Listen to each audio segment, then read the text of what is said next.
오늘 우리에게 주시는 하나님의 말씀은 갈라디아서 6장 8절에서 9절 말씀입니다. 자기 육체를 위하여 심는 자는 육체로부터 썩어질 것을 거두고 성령을 위하여 심는 자는 성령으로부터 영생을 거두리라. 우리가 선을 행하되 낙심하지 말지니 포기하지 아니하면 때가 이름에 거두리라. 아멘. 하나님의 말씀입니다. 자리에 앉으시겠습니다.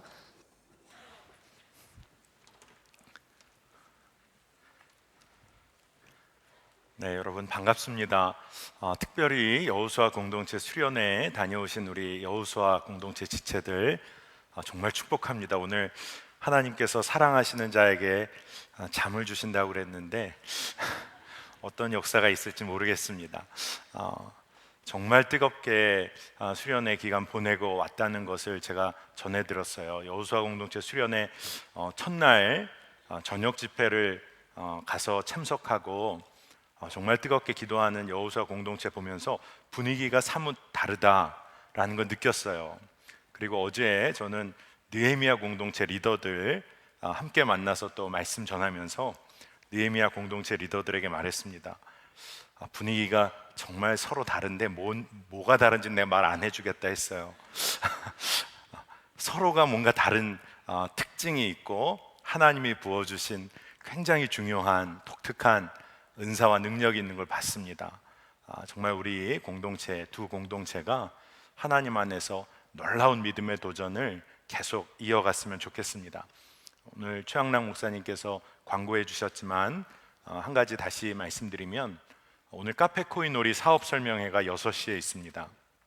저희가 4년 전이죠. 2011년에 정말 믿음의 실험하면서 하나님의 말씀대로 사업을 하고 카페를 경영하는 한번 일을 도전해보자 해서 이제 2기 사업팀까지 저희가 지금 이르렀습니다. 이제 올 하반기부터 3기 사업팀 섬길 분들을 뽑기 위해서 사업 설명회를 갔는데 한번 여러분 와보세요. 이 설명회 하나님께서 어떤 일들을 지금까지 하셨는지, 그리고 하나님 안에서 믿음의 도전받기 원하시는 분들 오늘 많이 오셔서 참석하시면 좋겠습니다. 여러분, 우리가 지금 젊은 청년의 시기를 보내고 있습니다. 하고 싶은 일들 여러분 많으시죠? 그리고 경험해보고 싶은 일들 많고, 누군가 정말 새로운 것에 대해서 이야기하면 곧장 그 일을 내가 한번 해보고 싶은 그런 마음 여러분 아마 가지실 겁니다. 청년의 때 그런 꿈을 갖고 그 일에 관해서 관심을 가지고 우리의 시간을 투자하는 것, 이거 굉장히 중요한 일입니다. 그리고 한 번도 생각해 보지 못했던 일, 한 번도 상상해 보지 못했던 일, 이런 것 때문에 많은 사람들이 그냥 그 자리에 멈춰서 있을 때가 많은데 청년들은 특별히 새로운 상상을 해보고 새로운 꿈을 가지고 그 일을 이렇게 해볼 수 있기 때문에 얼마나 귀한지 모르겠어요. 그래서 꿈을 꾼다는 거, 새로운 일을 시도해 본다는 것은 너무 중요합니다. 여러분 꼭 그렇게 해보시면 좋겠어요. 그런데 그 일을 도전하고 시도하고 꿈을 꾸는 과정 가운데 한 가지를 분명히 좀 점검해야겠다는 것입니다. 우리가 청년의 때에 꿈을 꾸고 새로운 일을 시도하고 새로운 경험을 하려고 하는 그때 그 꿈이 정말 주님 안에서 우리의 삶을 새롭게 변화시키는 새로운 삶의 방식을 우리가 꿈꾸고 있는 것인지, 아니면 그저 조금 더 손에 움켜쥐고 싶고 조금 더 내가 마음대로 하고 싶은 그러한 욕구를 꿈꾸고 있는 것인지 정말 구분해야 할 필요가 있는 것이죠. 그래서 오늘 여러분에게 정말 주님 안에서 꿈꾸는 건강한 삶에 관해서 여러분과 나누고 싶어요. 하나님 안에서 새로운 믿음의 도전을 해보는 것, 새로운 꿈을 꾸고 그 삶을 한번 살아보는 것, 이래 여러분의 믿음의 도전을 해보시면 좋겠습니다. 소비하고 소유하는 능력, 이것을 꿈이라고 우리가 말하면서 사는 것 아니라 하나님의 말씀 안에서의 도전, 이것을 우리가 오늘 좀 생각해 보면 좋겠습니다. 여러분, 청년 시기에 정말 하고 싶은 일이 많습니다. 나이, 이 숫자로만 나이를 말하는 게 아니라 여러분 한번 점검을 해보세요. 마음 가운데 새로운 것들 경험하게 된 기회가 있으면 여러분 마음이 어떠세요? 나이가 좀 있는 분들은 이렇게 반응합니다. 이게 안전한 일인지, 향후 이게 어떤 결과를 나에게 미칠지, 뭐 여러 가지를 따지게 돼요. 그런데 정말 젊음 가운데 있는 친구들은 어떻게 할까요? 뒤도 안 돌아보고 그 일을, 진짜 이런 표현을 쓰죠. 저질러 버립니다. 그런데 이렇게 젊음 가운데 우리가 어떤 일을 저지르고 그 일을 해 가는 데 있어서도 점검할 필요가 있어요. 이것을 내가 왜 그렇게 원하는 것인지, 그리고 내가 이 일에 왜 그렇게 몰두하고 있는 것인지, 이 부분을 좀 잘 살필 필요가 있습니다. 청년 시절에 하고 싶은 것, 가지고 싶은 것 너무나 많고, 또 남들 하고 있는 일이라면 나도 하고 싶은 일들 너무나 많죠. 우리 여호수아 공동체에 오늘 수련회 다녀왔는데 제가 대학교 학번이 88학번입니다. 여러분 상상이 잘 안 되시죠? 네, 저는 88년에 대학교 1학년이었어요. 근데 우리나라 역사에 1989년에 일어난 일이 굉장히 많은데 그 중에 한 가지가 해외여행 자율화가 되었어요. 이게 무슨 말인가? 목사님이 무슨 얘기를 하시나? 여러분, 옛날에는요, 여권 요즘처럼 그냥 신청하면 나온 게 아니라 여권 신청하고 그거 받기가 쉽지가 않았어요. 우리나라에서 여행을 마음대로 하는 것, 해외여행, 그게 쉽지 않았습니다. 근데 1989년에 해외여행 자율화가 됐어요. 그 얘기는 정말 아주 특별한 하자가 없으면 여권 신청하면 이제 해외여행 나갈 수 있는 길이 열린 거죠. 그래서 그때 제가 대학교 한 2학년쯤 됐을 때 처음으로 대학 문화에 어학연수, 배낭여행 뭐 이런 이야기들이 이제 생기기 시작하고, 해외에 어학연수나 배낭여행을 갔다 온 친구들이 이제 1명, 2명 늘어나기 시작했어요. 그래서 캠퍼스의 분위기가 달라지는데 제가 아마 이 이야기 한번 해드렸던 것 같아요. 그렇게 해외에 나갔다 온 친구들이 생기면서 제가 다니던 대학에 이 요즘에 백팩이라고 하죠, 배낭, 제이 스포츠 배낭을 이렇게 들고 다니는 친구들이 1명, 2명 생기기 시작했어요. 이 백팩, 이 밑에 이렇게 세무 같은 거 달려 있고 그거를 이렇게 한쪽으로 메고 강의에 들어가야 될 텐데 이렇게 캠퍼스를 이렇게 오고 가고 이런 친구들이 생기기 시작했습니다. 거기에 이제 아주 완성을 시켜줬던 게 백팩 메고 생수통을 하나 들고 다니기 시작을 했어요. 89년에 이 생수를 돈을 주고 사 먹는다는 것은 정말 고급스러운 느낌이 들었어요. 여러분, 지금은 전혀 안 그렇지만 뭐 특정 브랜드 얘기하는 건 아니지만 그때는 딱 하나 있었어요. 석수. 이 석수통을 하나 배낭 메고 이거 들고 왔다 갔다 하고, 그러면 저 친구는 해외를 다녀왔나 보다. 그리고 해외 다녀오지 않은 친구들은 어떻게든 구해서 그렇게 다녔어요.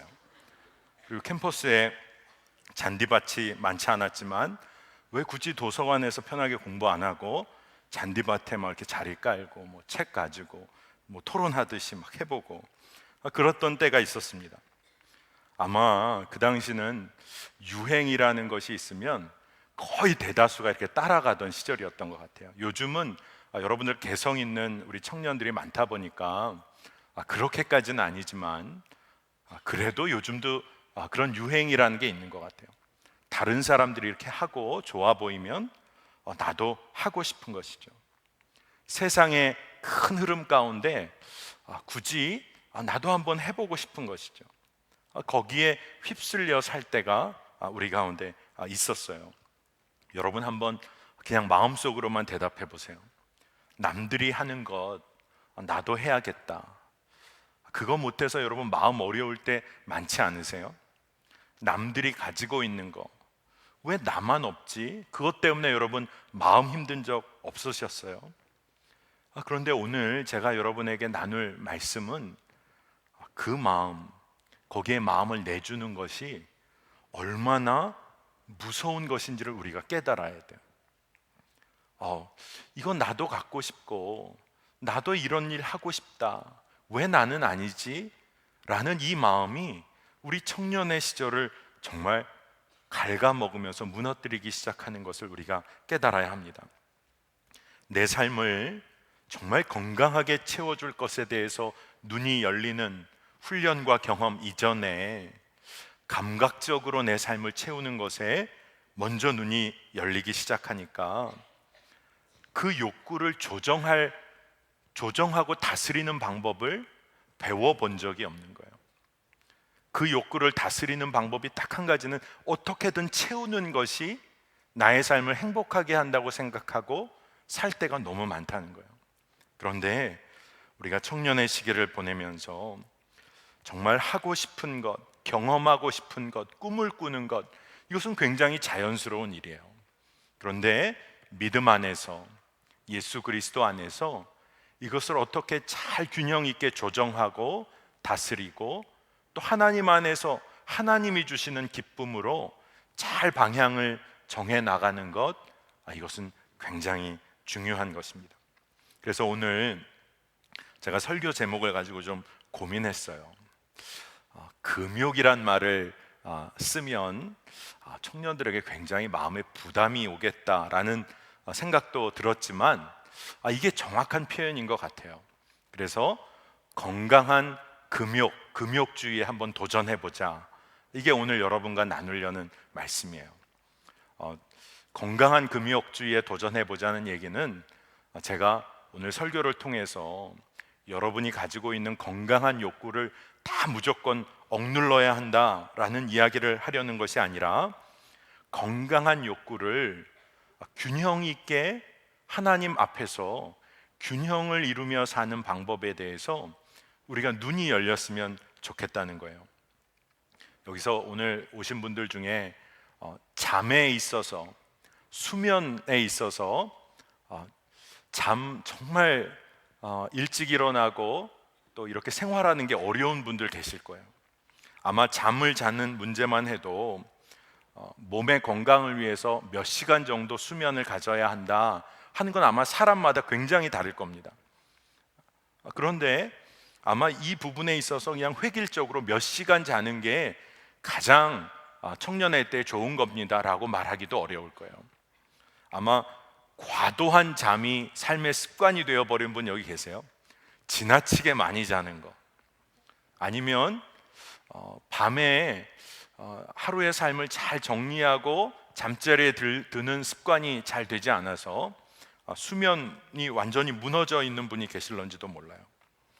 사람마다 몇 시간을 자야 하는지는 사람마다 다 다르지만 몇 시간을 자든지 간에 삶을 균형 있게 맞추는 문제에 있어서는 사실 우리가 관심을 똑같이 가져야 한다는 것이죠.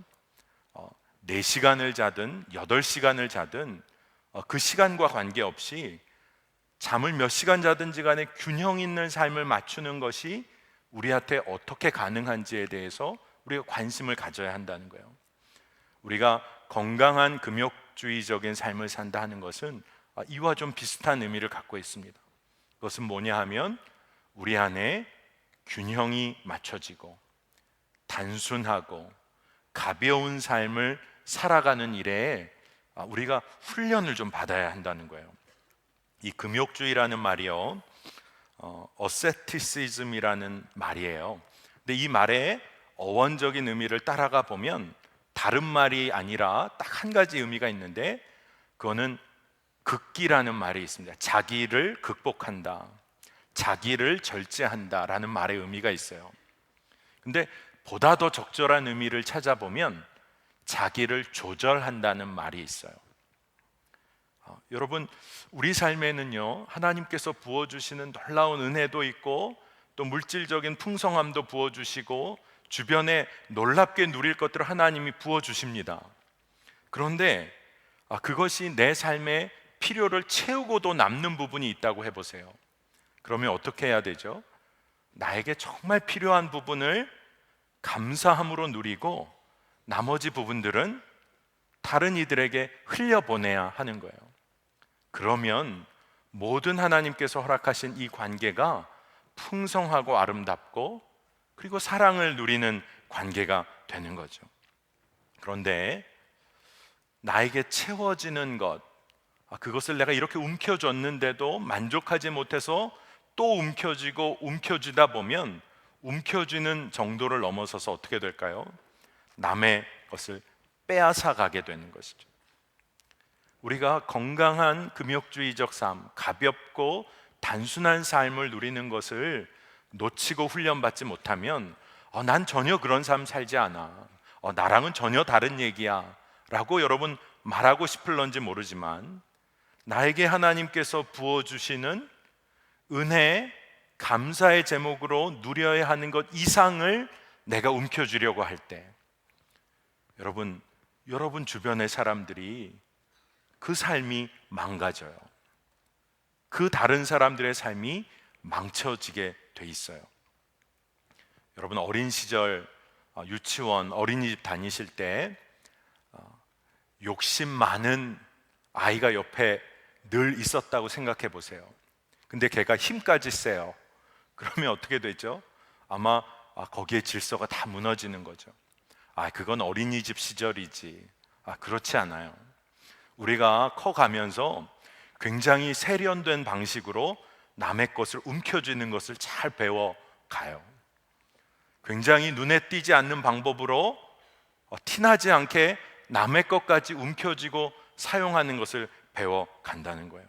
그렇기 때문에 정말로 우리가 믿음 안에서 육신의 욕구만을 따라서 살지 않고 그 육신의 욕구가 지나치려고 할 때 멈춰설 수 있는 것, 이것을 청년의 때 분명히 훈련받고 우리가 그 삶에 도전해 봐야 한다는 것입니다.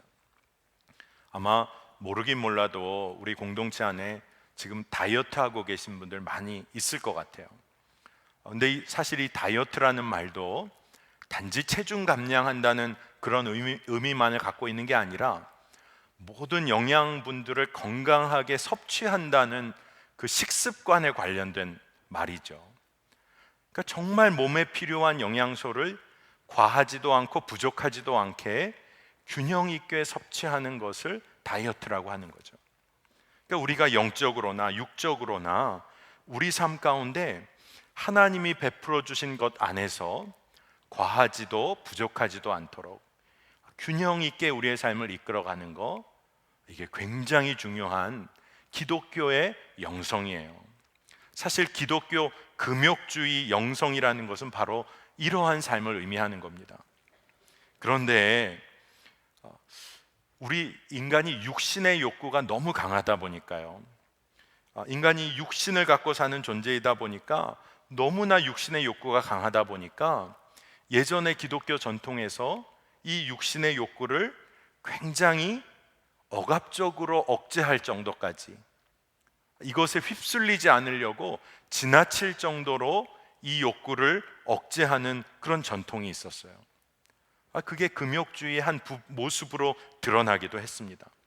그러니까 굉장히 엄격한 규칙으로 삶을 통제하고, 또 그리고 그렇게 살다 보니까 그런 금욕주의적인 규칙과 규정을 잘 지켜야 마치 구원받는 것처럼 처음과 끝이 이렇게 바뀌어지는 그런 시대가 지나가기도 했어요.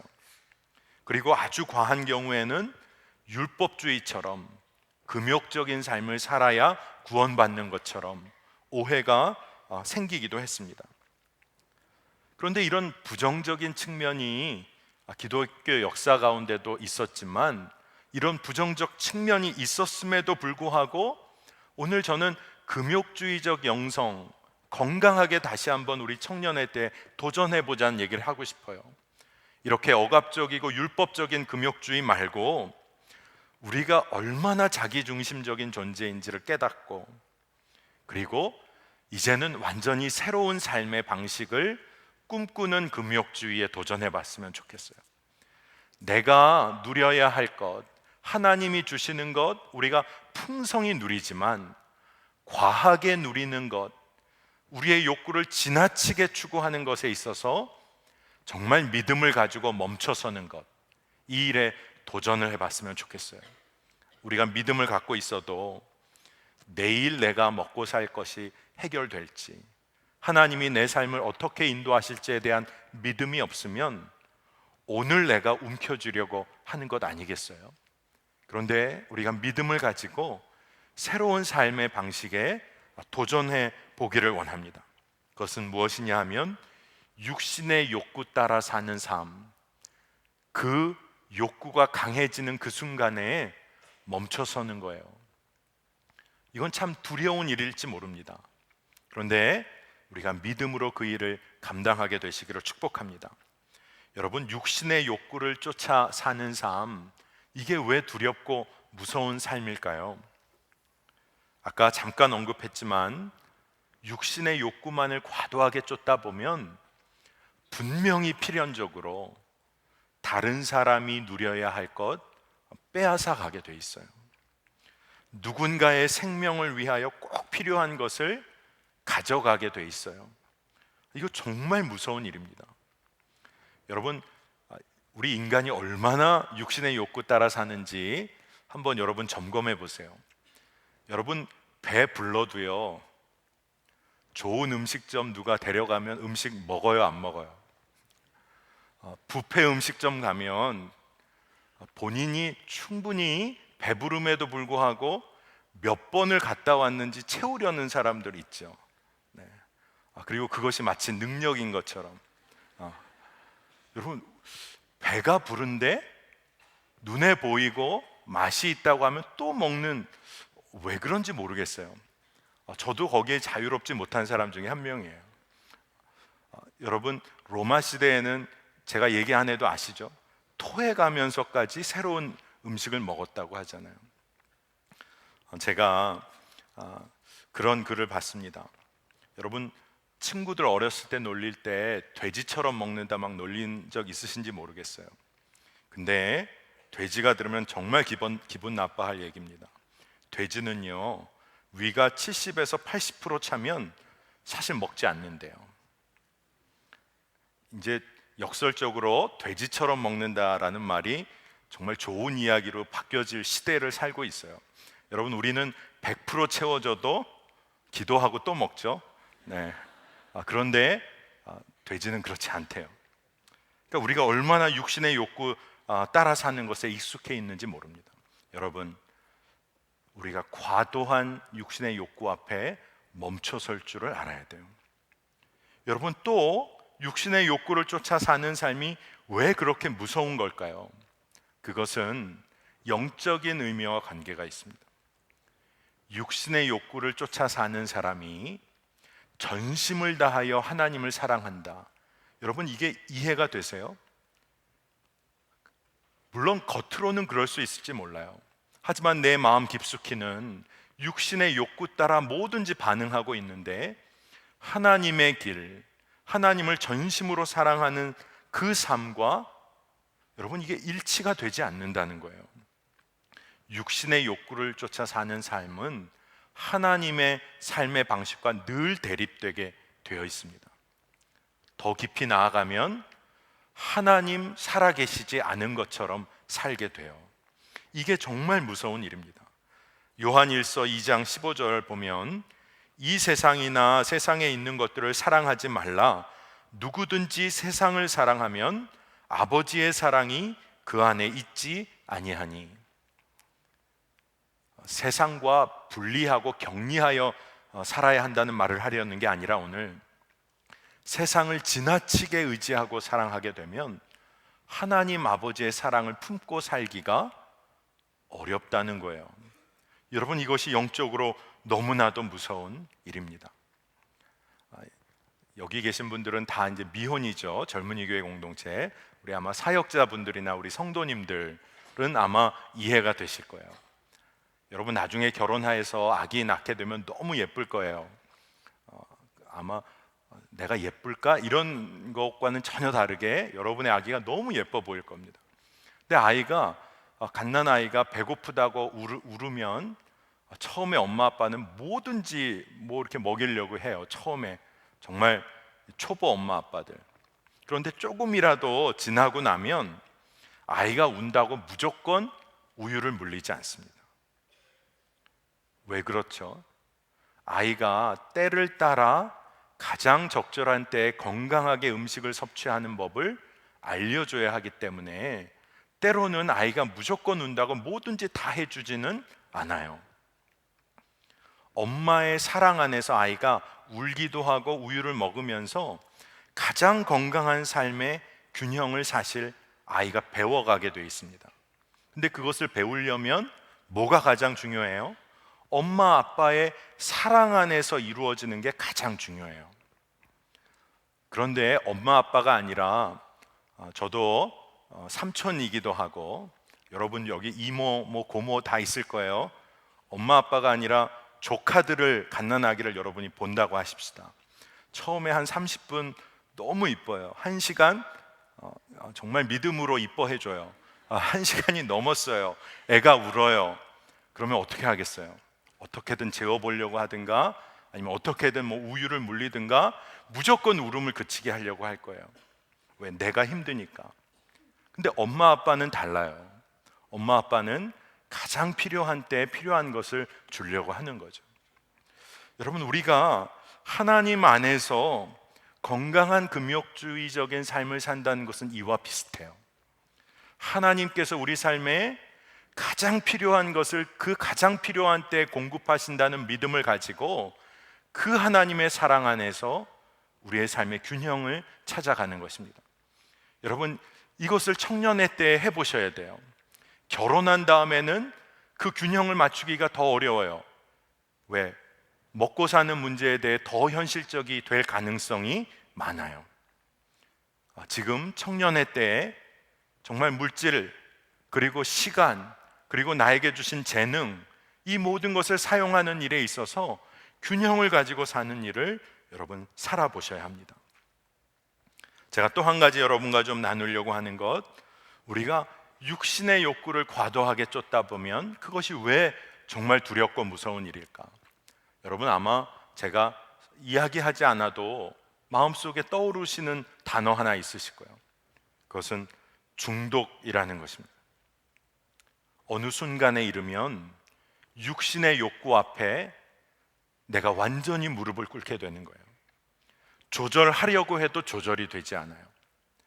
내 삶의 주인처럼 내가 내 삶의 주인이라고 주장하고 살아왔는데 사실은 완전히 세상의 영에 굴복하여 살게 되는 삶에까지 이를 때가 있습니다. 아마 제가 부정적으로 말하려는 게 아니라 오늘 이곳에 모여 있는 분들 중에도 정도의 차이는 있지만 우리 삶의 어떤 영역에 있어서는 마치 중독과도 같은 초기 증세를 보이는 분들 있을지 몰라요.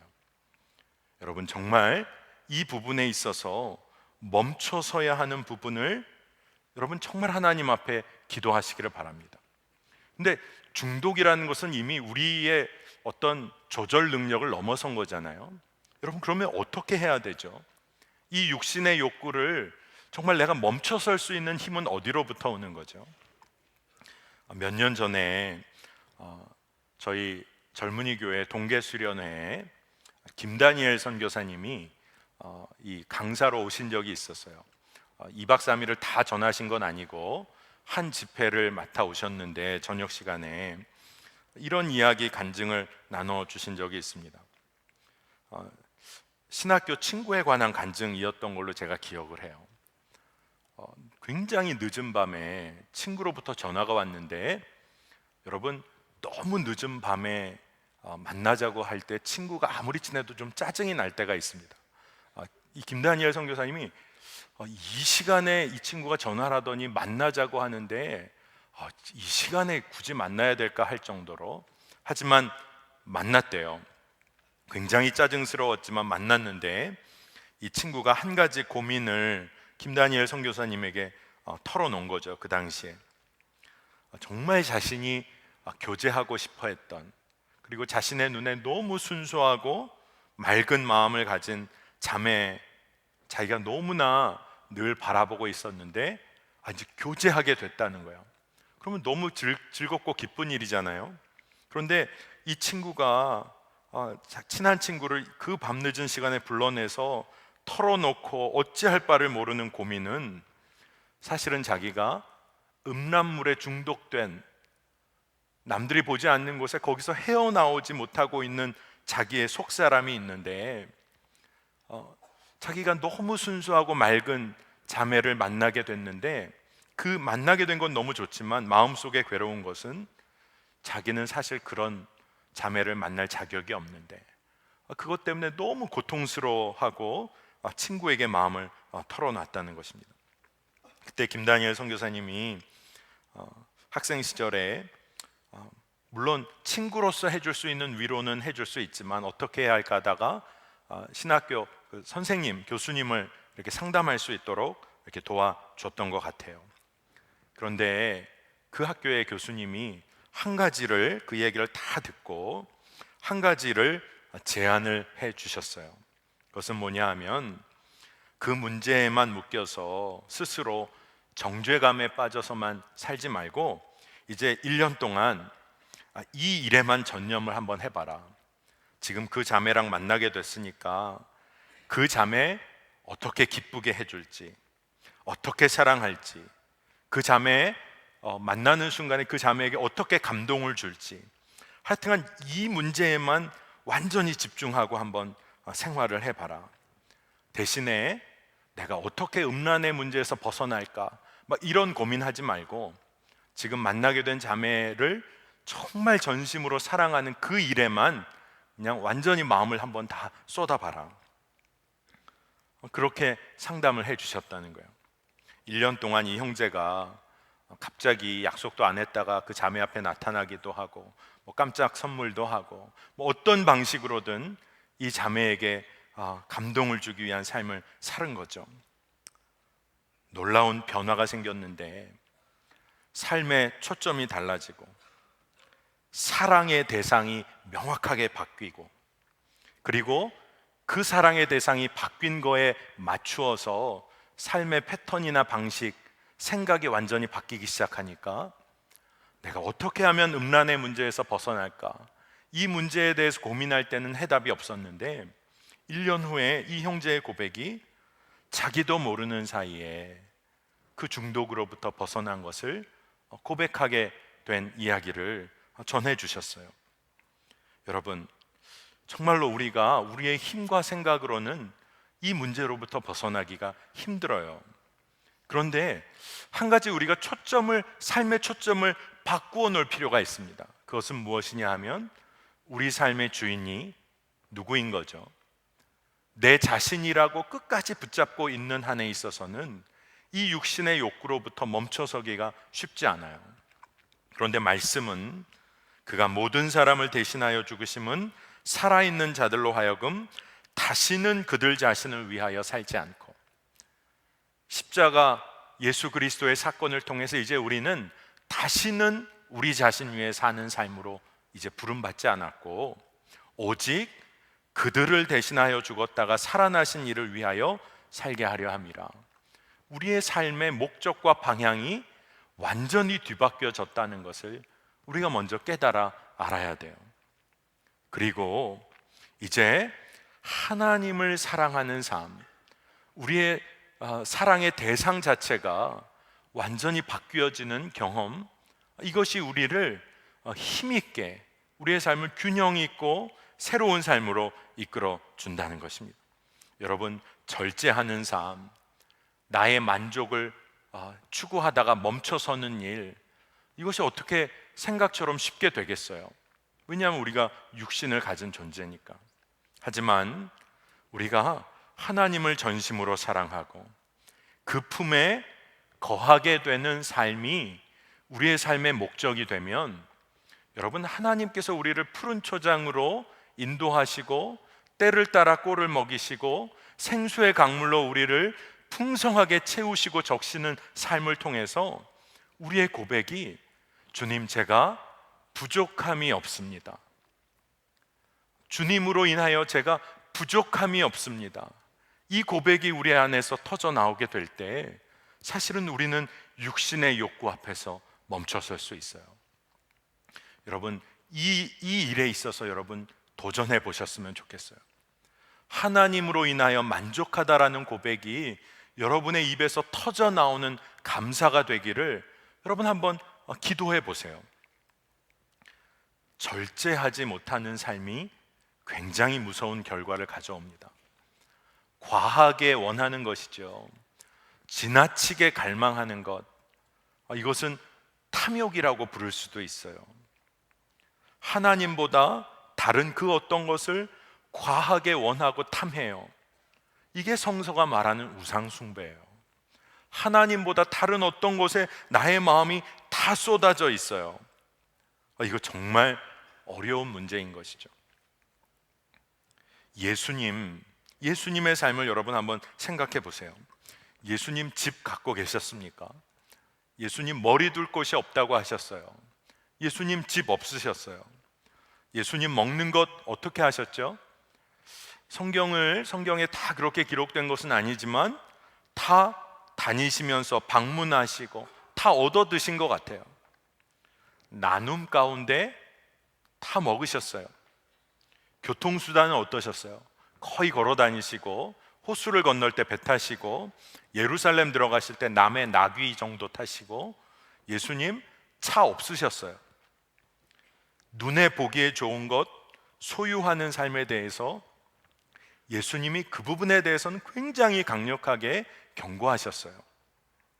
그래서 마가복음에는 예수님의 사역이 시작될 때를 어떻게 기록하고 있냐 하면, 마가복음 1장 45절에 이에 온 갈릴리에 다니시며 그들의 여러 회당에서 전도하시고 또 귀신들을 내어 쫓으시더라. 예수님의 삶은 온 갈릴리를, 그 지역을 다 다니신 거예요. 그리고 하나님 나라 선포하고 귀신들 내어 쫓으셨어요. 저는 이 말씀을 묵상할 때마다 그런 생각을 깊이 합니다.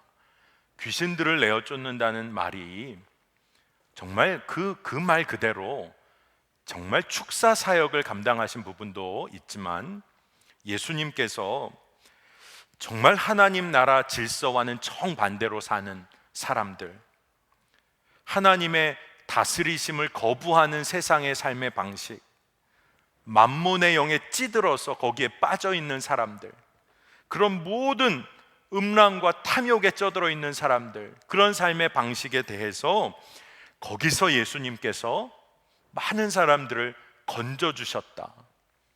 아마 이 말이 귀신을 내어 쫓으셨다는 말과 그 의미가 통한다는 마음이 저는 늘 마음에 품고 있어요. 여러분, 우리가 우리의 의지와 뜻대로 육신의 욕구를 멈춰선다는 것은 쉽지 않을런지 몰라요.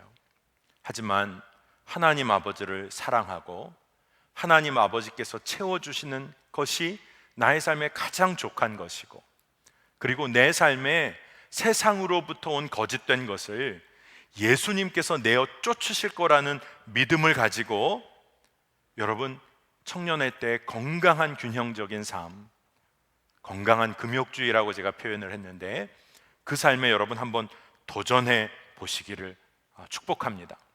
여러분 아마 두려우실지 몰라요. 나 하고 싶은 것도 많고 내가 누리고 싶은 것도 많은데, 여러분 꼭 한번 이 생각을 해보세요. 평생 여러분이 원하는 것, 가지고 싶은 것, 내 육신의 욕구를 채우려고 하는 그 삶의 모든 것을 올인하며 산다. 그리고 그것이 채워지지 않을 때 늘 불안하고 만족하지 못한 삶을 산다. 여러분, 그것처럼 불쌍한 삶이 어디 있어요? 70, 80, 90까지 사는 인생 동안 늘 채워지지 않는 것에 대한 두려움과 염려로 산다. 이것처럼 불쌍한 삶이 어디에 있겠어요? 정말로 우리가 기독교의 영성 중에 하나님 앞에서 균형적인 삶을 살아가는 금욕주의적인 전통은 우리의 욕구를 정말 하나님 앞에서 조절해서 과도하게 넘치고 내가 누리는 것을 이제는 누군가의 삶을 살리는 일에 흘려보내는 삶으로 우리가 쓰임받는 것을 말해요. 나에게 온 초점을 맞췄던 삶에서 그것을 넘어서는 경험을 하는 거예요. 여러분, 이게 신앙적인 표현으로 하면 하나님을 경험하는 삶, 초월을 경험하는 삶이라고도 말할 수 있을지 모르겠어요. 나는 죽고 예수 생명으로 산다는 것이 바로 이것을 말하는 것 아니겠어요? 내 삶에 완전한 초점 맞추고 살던, 욕구 따라 살던 삶에서 이제는 예수 생명이 내 안에서 역사하는 거예요. 여러분, 하지만 여러분 그런 질문을 하게 될런지 모르겠습니다. 목사님, 그런데 내 삶에 가장 적정하게 필요한 것, 내 삶의 가장 기본적인 필요를 채우는 것은 어디까지예요, 목사님? 그거는 사람마다 다 다를 수 있겠죠. 그것을 어떻게 대답해야 할까가 믿음을 갖고 사는 믿음의 자녀들의 과제일런지도 모르겠어요. 그런데 한 가지 점검할 수 있는 기준은 아주 명확합니다.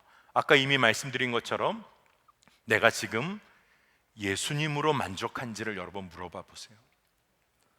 내가 지금 예수님으로 만족하다라는 고백이 나온다면 여러분은 바로 정말 균형 있는 삶을 누리고 있는 거예요. 예수님으로 만족하다라는 말이 내 마음에 가시처럼 다가와요. 왜? 나는 아직도 누리고 싶은 것이 있고, 내가 아직 움켜잡고 싶은 것, 한 번도 못 움켜잡은 것이 있는데, 예수님으로 충분하다는 고백을 강요받는 것 같아서 여러분 마음이 어려우신 분이 여기 있을런지도 몰라요. 하지만 여러분, 먼저 믿음 안에 거하는 도전을 한번 해보세요. 우리가 청년회 때 무모한 도전을 해본다고 하는데, 이것은 무모한 도전이 아니라 가장 축복된 도전이에요. 여러분, 그렇기 때문에 우리가 성령의 바다 가운데, 성령의 충만함 가운데 우리의 삶을 담가야 합니다. 갈라디아서 5장 16절에 이런 말이 있어요. 너희는 성령을 따라 행하라. 그리하면 육체의 욕심을 이루지 아니하리라.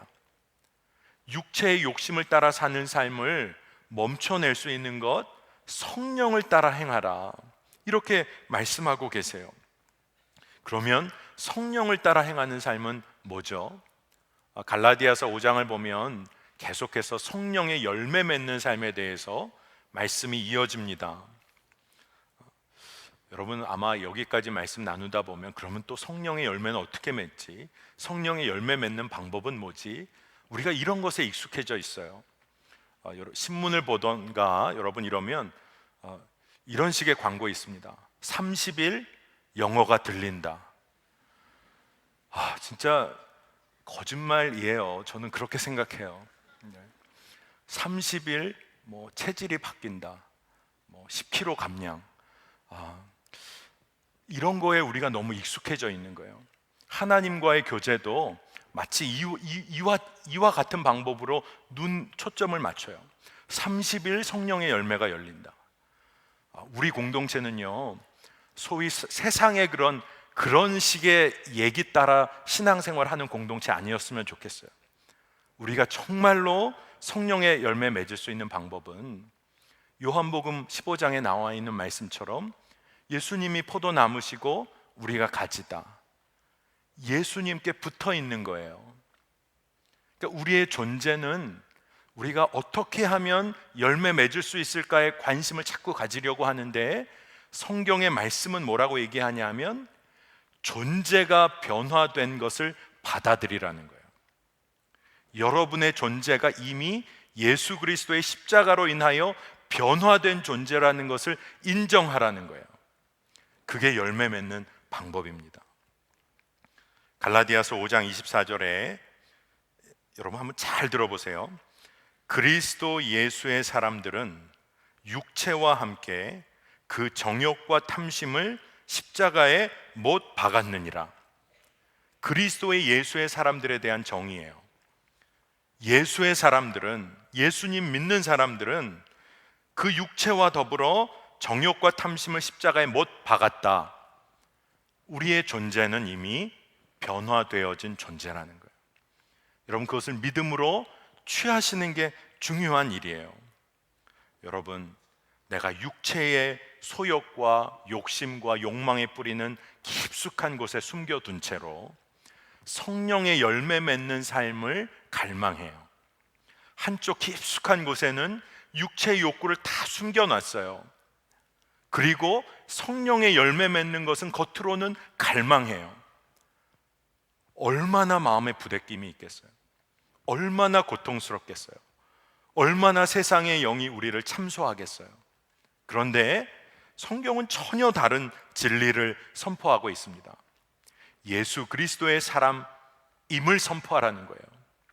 그리스도 예수의 사람임을 선포하라는 거예요. 이미 정욕과 탐심을 십자가에 못 박은 존재라는 것을 인정하라는 거예요.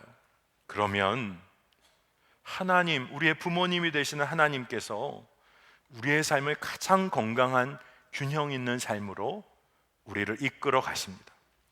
하나님이 이끄시는 대로 맡겨드려 보는 거예요.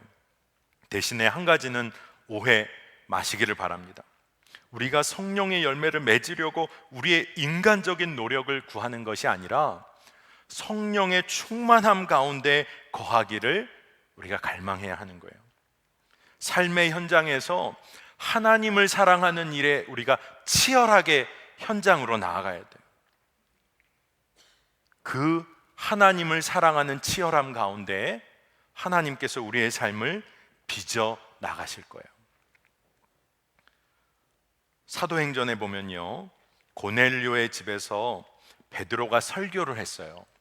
근데 그 베드로의 설교 중에 예수님에 관한 아주 짤막한 설교의 구절이 있습니다. 하나님이 나사렛 예수에게 성령과 능력을 기름 붓듯 하셨음에 그가 두루 다니시며 선한 일을 행하시고 마귀에게 눌린 모든 사람을 고치셨으니 하나님이 함께 하셨습니다. 이게 베드로의 아주 짤막한 설교의 한 대목인데, 예수님에 관해서 나사렛 예수에게 하나님께서 성령과 능력을 기름 붓듯 하매 그때 예수님의 놀라운 역사가 일어났다고 말하고 있어요. 여러분, 우리가 무엇을 기도해야 할까요? 우리가 육신의 욕구 앞에 무너지지 않고 그 육신의 욕구 앞에서 멈춰설 수 있는 것, 이것은 우리가 하나님을 깊이 사랑하고 하나님을 사랑하는 그 삶에 우리가 정말 치열하게, 아까 나눴던 이야기처럼 우리 김다니엘 선교사님의 친구가 음란의 문제로 고민하고 있었지만 그 친구, 사랑하는 자매를 향한 그 사랑에 완전히 몰두하게 될 때 삶의 중독에서 벗어났던 것처럼 우리가 하나님을 사랑하는 그 일에 있어서 우리의 삶이 변화될 줄로 믿습니다. 여러분, 육체의 소욕과 성령의 역사는 늘 대립하게 돼 있어요. 그렇기 때문에 우리는 성령 안에 완전히 빠져야 해요. 청년의 때 이 일에 여러분 도전해 보시기를 바랍니다. 아마 여러분 지금 무언가 시도했다가 실패해도 또 할 수 있잖아요. 여러분, 다른 일들은 그렇게 열심히 해보면서 예수 그리스도의 사람으로 사는 일에 여러분 한번 도전해 보세요. 하나님께서 그 일을 도우실 것입니다. 오늘 우리가 읽은 말씀을 여러분이 잘 기억했으면 좋겠어요. 육체를 위하여 심는 자 육체로부터 썩어질 것 거두게 되고, 성령을 위하여 심는 자 성령으로부터 영생을 거두리라. 우리가 선을 행하되 낙심하지 말지니 포기하지 아니하면 때가 이름에 거두리라. 하나님께서 우리에게 주시려는 축복이에요. 여러분, 이것을 매일매일 누리게 되시기를 축복합니다. 오늘 마음 가운데 정말 세상 가운데 내가 이루려고 했던 문제가 이루어지지 않아서 정말 마음의 눌림으로 오늘 예배당에 오신 분들이 있다면, 오늘 하나님을 사랑하는 일에 여러분의 마음이 열려지기를 축복합니다. 하나님께서 여러분의 마음에 여러분이 상상하지도 못했던 새 길을 열어주실 거예요. 여러분이 계획하는 인생의 길 말고 하나님이 열어주시는 길을 우리가 걸어가기를 원한다면, 여러분 육신의 욕구, 그 유혹 앞에서 한번 당당하게 한번 멈춰보세요.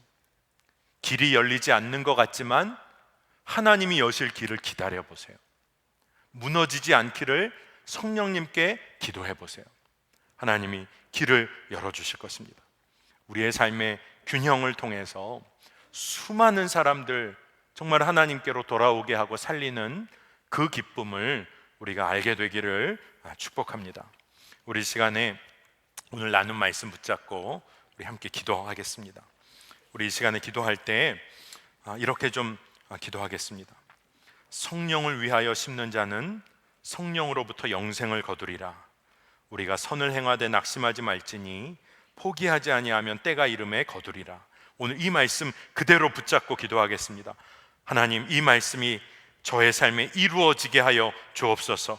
예수님 한 분으로 만족한 삶에 대한 주님 고백이 진정으로 터져 나오게 주님 인도하여 주시고, 그리고 멈춰서야 할 내 육신의 욕구와 욕망 앞에서 하나님 오늘 담대하게 멈춰서기를 원합니다. 하나님, 제 힘으로 멈춰설 수 없습니다. 하나님, 멈춰서는 기쁨을 주시고 하나님을 사랑하는 마음에 놀라운 담대함을 열어주시옵소서. 주의 말씀 앞에 강건하게 서게 하시고 균형 있는 삶으로 우리의 청년들의 삶을 이끌어 주시옵소서. 우리 주의 이름을 한번 부르고 기도하겠습니다. 주여, 주여. 주님 감사합니다. 하나님, 오늘 정말로 성령의 인도하심을 구하며 성령의 충만함에 우리 젊은이 공동체가 주님 거하기를 원합니다. 육신의 소욕 앞에, 육체의 욕망 앞에 우리가 무너지고 하나님 그 욕구 채우기 위해서 우리가 방황하고 세상을 주님 이리저리 방황하였던 우리의 인생이었음을 주 앞에 고백합니다. 하나님, 육체를 위하여 심는 어리석은 삶 되지 않도록 인도하시고 성령을 위하여 심는 자, 성령으로부터 영생을 거두는 자 되게 하여 주시기를 원합니다. 우리가 정말로 성령의 열매 맺는 삶 누리기를 원하는데 우리의 존재가 이미 예수 그리스도의 사람으로 변화된 존재임을 선포하며 나아갑니다. 하나님, 오늘 이곳에 모여 기도하고 예배하는 모든 청년들 지체들의 삶 가운데 하나님, 우리의 삶이 이미 변화된 존재임을 선포하게 하여 주시고 하나님, 우리의 욕구와 욕망 앞에서 담대하게 멈춰설 수 있는 은혜와 용기를 주시기를 원합니다. 하나님, 썩어져 각 붙잡고 살아가는 어리석은 자 되지 않도록 인도하시고 하나님이 열어주시는 그 길을 걷기를 원합니다. 하나님이 열어주시는 그 길을 담대히 걷게 하여 주옵소서. 하나님, 이미 무너지고 주님이시여 흔들리는 삶 있는 청년들 있습니다. 하나님, 성령께서 기름 부어주셔서 삶의 균형을 허락하여 주시고 주님을 사랑하는 마음의 문을 활짝 열어 주옵소서. 주님이 축복하시고 인도하여 주시옵소서. 하나님, 오늘 이 시간에 우리의 삶의 모든 것 주님의 것임을 고백합니다. 하나님, 이루지 못한 일, 내 계획대로 되지 않아서 내 욕구와 욕망을 채우지 못해서 너무나 안타깝고 안절부절하며 그 욕망 채우기 위하여 주님 앞에 나아갔던 우리의 연약하고 부족한 모습까지도 주님 앞에 완전히 맡겨드립니다. 이제 주님, 제가 세상의 속도 따라 사는 삶 멈춰서기를 원합니다. 내 육신 위하여 살았던 삶 멈춰서기를 원합니다. 하나님, 당신으로 인한 그 충만함과 주님을 사랑하는 그 기쁨을 알기를 원합니다. 하나님, 이미 우리가 그리스도 예수의 사람으로 인침받아 구원받은 자녀임을 선포합니다. 세상의 영에 따라 유혹 따라 무너지지 않게 하시고 우리 안에 성령의 열매가 그저 맺혀지고 믿음대로 사라지는 은혜를 누리게 하여 주옵소서. 하나님, 정말로 우리 가운데 우리 청년들 성도님들의 삶 가운데 세상 따라 살다가 상처받고 낭망하고 도저히 일어날 수 없을 것 같은 절망 가운데 있는 이들이 있습니까? 하나님, 우리가 그리스도 예수의 사람임을 오늘 선포합니다. 썩어져 갈 것 위하여 심는 어리석은 삶 이제는 완전히 멈춰서겠습니다. 성령을 위하여 하나님의 뜻을 위하여 심고 거두는 자 되게 하셔서 수많은 이들의 생명 살리고 하나님 안에서 균형 있는 건강한 삶을 누릴 수 있도록 우리를 이끌어 주시옵소서. 돌아오는 수요일부터 사순절기가 시작됩니다. 하나님, 우리의 삶 가운데 무절제하고 하나님을 기쁘시게 해드리지 못하는 우리의 삶에 정말로 과한 지나친 욕구와 욕망을 주님 끊어내는 절기가 되기를 원합니다. 주님, 그 일을 이루시고 축복하여 주옵소서. 오늘 기쁨으로 주 앞에 구별된 예물을 드린 우리의 지체들이 있습니다. 저들의 삶을 거룩히 구별하여 주셔서 하나님께 쓰임받는 기쁨을 알게 하시고 세상의 것 아니라 하늘의 기쁨을 알게 하시고 이곳에 모여 예배하는 모든 성도님들과 지체들 가운데 주님으로 인한 기쁨으로 충만히 채워 주옵소서.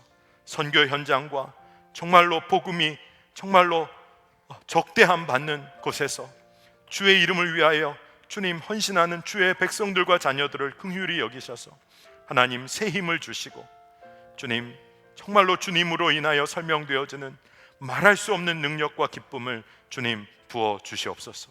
주님 그 일을 이루실 주님을 찬양하며 예수님의 이름으로 간절히 기도합니다.